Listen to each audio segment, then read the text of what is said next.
Welcome back, boxing fans. Welcome to another episode of Sean on Boxing. I was just watching Ego Boxing, and he was basically talking about how he felt that Ego leaving PBC, even though, yes, excuse me, we know he wasn't officially with the PBC, but obviously all his fights were on PBC events.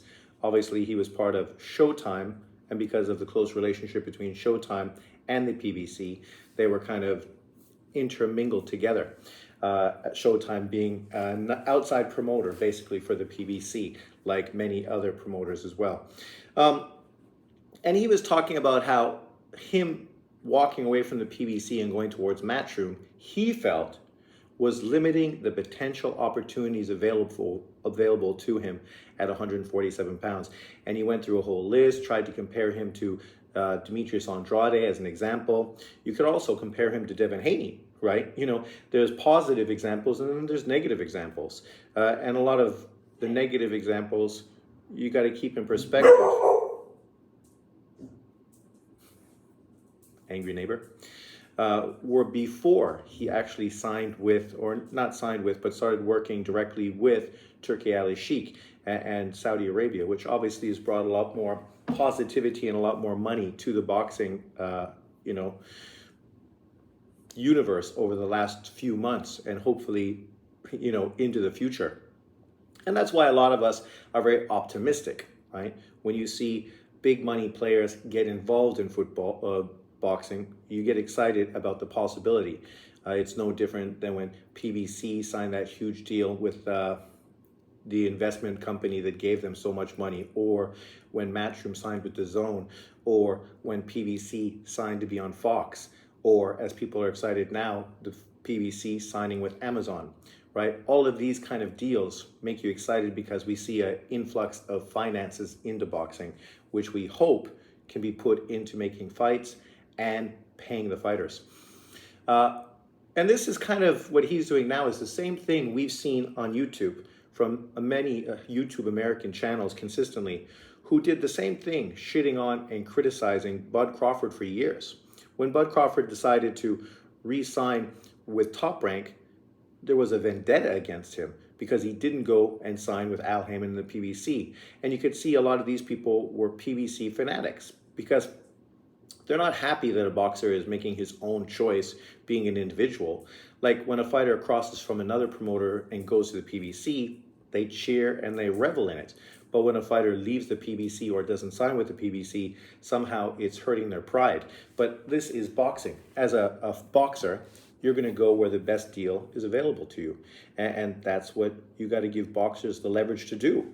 I mean, I'm not trying to pocket watch any fighter. They're free to do whatever they want. Canelo went to the PBC, made a fight, went back to DAZN, went back to the PBC, looked like he was leaving PBC, and now is back with the PBC. I don't care. Canelo Alvarez is a grown man. He can sign the deal and make the deal that works best for him. As long as I, the boxing fan, get fights that I'm interested in, win-win, right? Literally. I'm a huge Pacquiao fan. I was not upset when Pacquiao signed with the PBC. I didn't care. It doesn't matter. When Crawford didn't really sign with the PBC, but worked with the PBC to make the Spence fight, I wasn't angry because Bob Arum and Top Rank were involved. I was happy that the fight finally was made, right? And that's the difference between my channel and other people's channel. I don't care about all of that stuff. It's irrelevant. Doesn't mean anything to me. Boots Ennis leaving the PBC, even though he was never officially signed with them, but people were hoping that he would. I even made videos talking about what does the PBC have moving into the future. Outside of Tank Davis, who is the future of the PBC? We talked about Boots Ennis, if he signs with them, potentially Kermel Moulton, when obviously he's got a long way to go, he's still a kid, and maybe David Benavidez, maybe Morrell, but it's very thin group of fighters that you can literally see carrying the PBC over the next 10 years in the sport, unlike Top Rank, who has tons of young up-and-coming fighters. So you can definitely see where the new talent is coming from, and it's not with the PBC. That's not me hating, that's just fact. If you're being a rational boxing fan, you can see that. And obviously the PBC losing Boots Ennis is a It's a big loss for them. And I wasn't opposed to Boots Ennis staying with the PBC because I thought with the PBC, like Ego's alluding to, that the possibility of him becoming undisputed at 147 and then moving to 154, a division that the PBC also has strong connection to, was good for his career. But we also know all the big names at 147 are gone.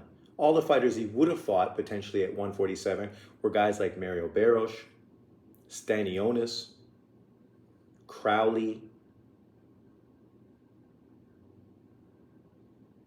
and I'm not even sure who else. None of those guys are pay-per-view names. None of those guys are huge names that are going to make it a big deal for his career. Now he crossed over to Matchroom, and Ego's acting as if he now doesn't have any big names available. But if he would have stayed with the PBC, he would have. Well, he would have who? If he went to 154, maybe he could get an Errol Spence or, but who else is big? Fonduro, Tim Tszyu? Are they big? I mean, they're good names, but they're not household names. They're not big names. They're not superstar type of fights that you can put on pay-per-view and generate tons of money and tons of hype. Spence is, but God only knows what Spence is going to do moving forward, right?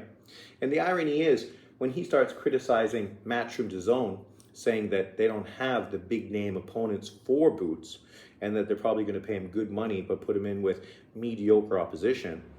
My question to you is, this guy's been associated with the PBC his whole fucking career. What has the PBC done for him? Has he headlined events in Philly? Has he fought top fighters? His last fighter is Raymond Villa. Nobody knew who that fucking guy was. He was a cherry pick opponent for Speedy Rashidi Ellis, who just signed a deal with the PBC. And Speedy Rashidi Ellis lost in a controversial loss. I felt he won the fight, but he lost. That's judging in America. And so then Boots Ennis jumped at the chance to fight this fighter who was coming off of a victory that got quite a bit of attention. Not necessarily positive attention. A lot of it was based on the fact that many people thought it was a robbery. But nonetheless, he went in there and destroyed the guy, right? But who else has he fought? This is a guy who literally has been one of the top young up-and-coming fighters at 147 pounds for years. And he hasn't fought anybody.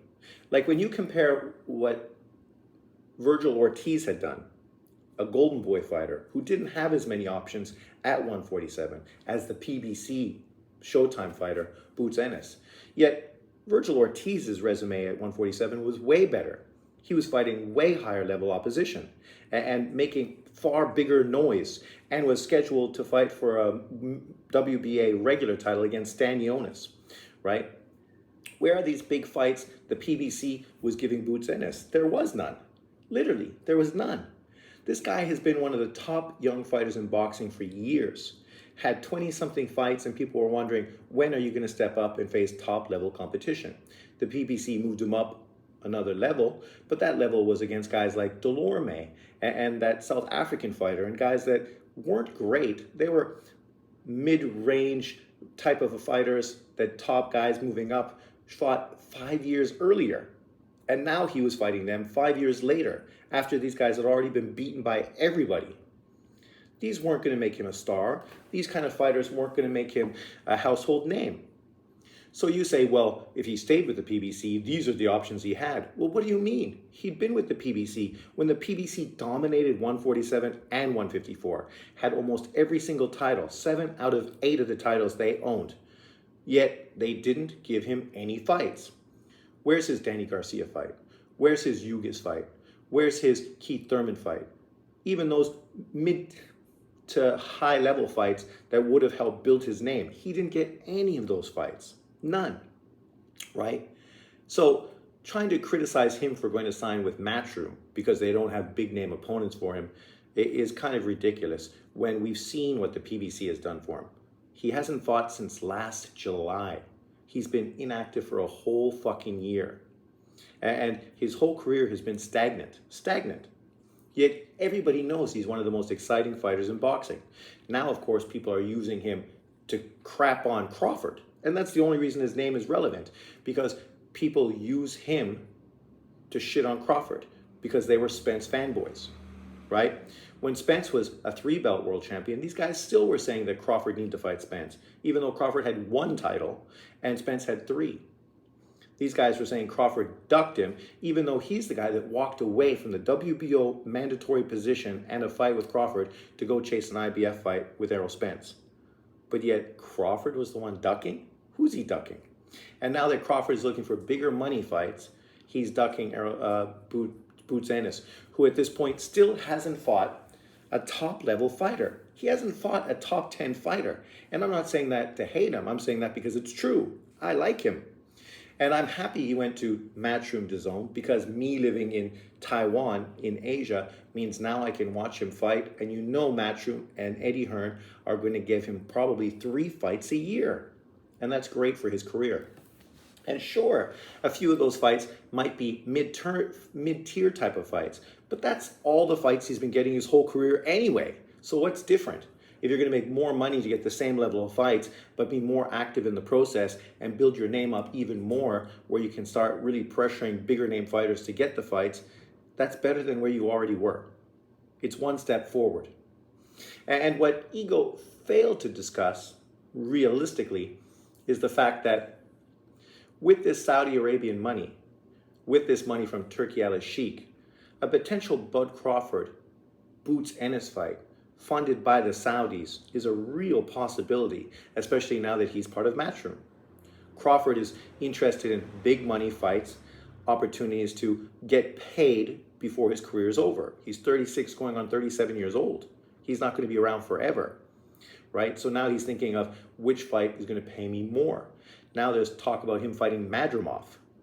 Why? Well, because the Saudi Arabians are talking about funding that fight for him to become a 4-weight world champion. Madrimov isn't as big a name as Boots Ennis in America. So Crawford against Boots Ennis obviously would be even bigger. And there's no reason to think that the Saudi Arabians wouldn't be interested in funding and pushing that fight. And it might not happen, but there's more likeliness of that happening than this guy getting a fucking Errol Spence fight. And if you don't get an Errol Spence fight, what other fight with the PBC is a pay-per-view fight worth talking about?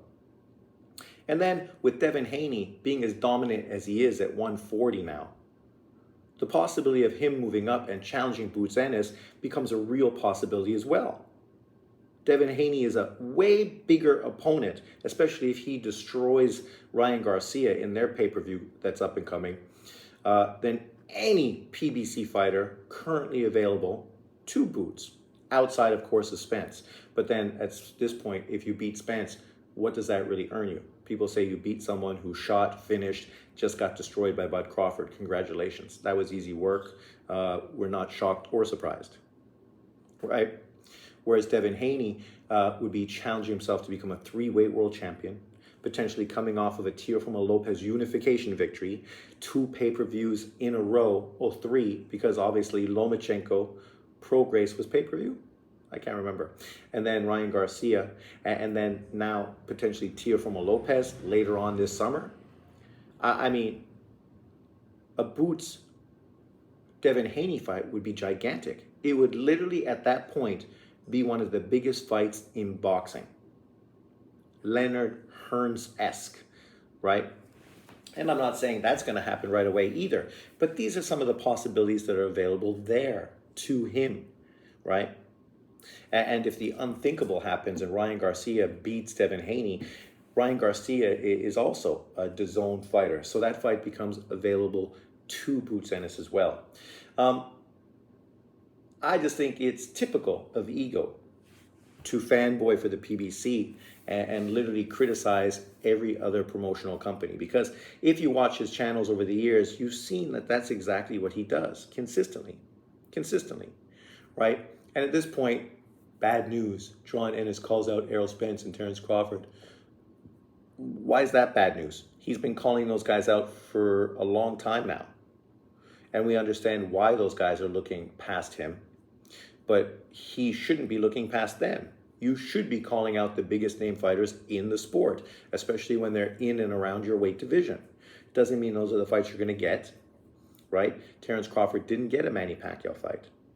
Errol Spence didn't get a Manny Pacquiao fight. and yet that was the biggest name opponent available to them. Maybe Boots Ennis isn't going to get Spencer Crawford, even though I think the likelihood of him getting a Terence Crawford fight is far more possible now. Because signing with PBC, who basically blackballed Terence Crawford for fucking 7 to 8 years, it's unlikely if he signed with them that they would have been very quick to be pushing him towards a Bud Crawford fight, especially based on what just happened to Errol Spence. But leave your comments below. What do you think about this narrative from Ego? It's not a shock. It's not a surprise. Who do you think Boots Ennis should have signed with? Top Rank? That's another player. We know Top Rank builds stars. Matchroom, Eddie Hearn, big money from Saudi Arabia, DAZN as well, or PBC, Al Heyman, and now currently Amazon. Let me know in the comment sections below. I'm going to go to a birthday party, so peace out. Enjoy your weekend, everyone, and I will see you tomorrow for ESPN's Heavyweight Hitter.